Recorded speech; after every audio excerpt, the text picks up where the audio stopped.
নমস্কার, শুভ নববর্ষের প্রীতি ও শুভেচ্ছা। নতুন বছর সবার খুব খুব ভালো কাটুক। আমি মিষ্টি, আপনারা সবাই কেমন আছেন? আশা করি আপনারা সবাই ভালো আছেন। আজকে আমি বানাবো আলু আর সজনে ডাঁটা দিয়ে রুই মাছের পাতলা ঝোল। তো ভিডিওটা স্কিপ না করে কন্টিনিউ দেখতে থাকুন।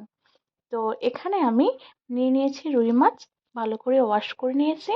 তারপর এখানে আমি নুন হলুদ দিয়ে ভালো করে মাখিয়ে দিলাম। তো এবার আমি গরম তেল নিয়ে নেব। এক সাইডে আমি মাছ ভাজা করতেছি, আর একটা সাইডে আমি সর্ষের তেল দিলাম, দিয়ে আমি সজনে ডাঁটা আলু ফ্রাই করে নেব।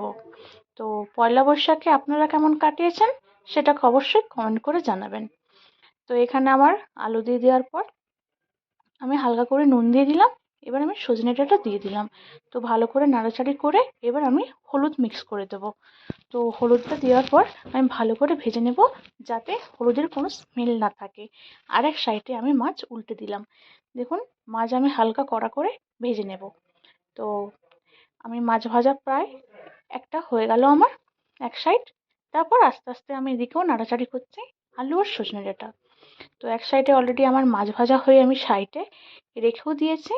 আবার ফ্রাই প্যানে আমি অন্য মাছ দিয়ে দিলাম। তো মাছের পেটিগুলো সত্যিই খুব ভালো লাগছে, আর ভাজা করেছি তো গরম গরম খেতেও খুব ভালো লেগেছিল। তো এখানে আমি পেঁয়াজ টমেটো নিয়ে নিয়েছি, আর এখানে আমার ভাজা হয়ে গেছে সজনে একটা আলু। ওই তেলেই আমি সর্ষের তেলে দিয়ে দিলাম কালো জিরে ফোড়ন, তারপর দিয়ে দিলাম পেঁয়াজ। আগে থেকে আমি মিক্সিতে আদা আর জিরে আর ধনিয়া কাঁচা লঙ্কা আমি পেস্ট করে নিয়েছি। তো পেঁয়াজটা আমার ভালো করে ভাজা হয়ে যেতে আমি পেস্ট আদা জিরে আর ধনে গুঁড়ো আর লঙ্কা গুঁড়োর এটা পেস্ট আমি দিয়ে দিয়েছি। এখানে আমি কাঁচা লঙ্কা দিয়েছিলাম। তারপরে আমি দিয়ে দিলাম কিউব করে কাটা টমেটো। তো আমি ভালো করে এটা ভাজা হওয়ার পর আমি হলুদ দিয়ে দিলাম পরিমাণ মতো, আর দিয়ে দিলাম লঙ্কা গুঁড়ো। তো দিয়ে ভালো করে আমি মশলাটা কষিয়ে নেব, যাতে কোনো স্মেল না থাকে। তো দেখুন, আমার ভালো করে কষিয়ে নেওয়া হয়ে গেছে। এবার আমি দিয়ে দিলাম সল্ট। তো সল্ট দেওয়ার পর দেখুন, মশলাটা আমার ভালো করে পুরো পাকানো হয়ে গেছে। এবার আমি ভেজে রাখা আলু আর সজনে ডাঁটা দিয়ে ভালো করে কষিয়ে নেব। আর এক সাইডে আমি একটু গরম জল বসিয়েছি। তো দেখুন, ভালো করে আমার মিক্স হয়ে গেছে। এবার আমি দিয়ে দেবো গরম জল। পরিমাণ মতো আমি গরম জল দিয়ে দিয়েছি। তারপরে আমি দেখুন ঢাকনা দিয়ে দেবো। আলু আর সজনে ডাঁটা সিদ্ধ হলে আমি মাছ দিয়ে দেবো। তো ঢাকনা দিয়ে খুলে দিয়েছি 5 মিনিট পর।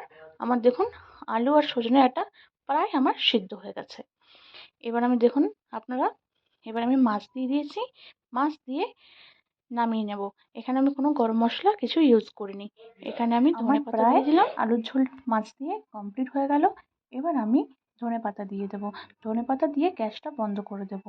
ধনেপাতার যে হালকা ফ্লেভারটা আসবে, মাছের ঝোলের টেস্ট আরও সুন্দর হয়ে যাবে।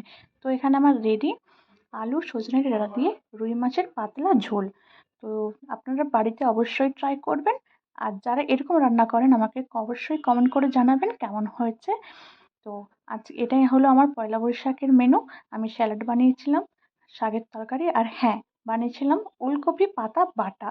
তো আপনারা কে কে খেয়েছেন বলুন, ভর্তা সত্যি খুব সুন্দর টেস্ট লাগে খাবার। আর এখানে আমার থালি কমপ্লিট, লাঞ্চ থালি। তো আমার ভিডিওটি যদি আপনাদের ভালো লেগে থাকে অবশ্যই like comment share and subscribe.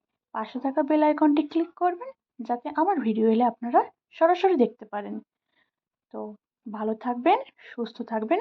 দেখা হবে আরেকটি নেক্সট ব্লগে। ততক্ষণের জন্য বাই বাই।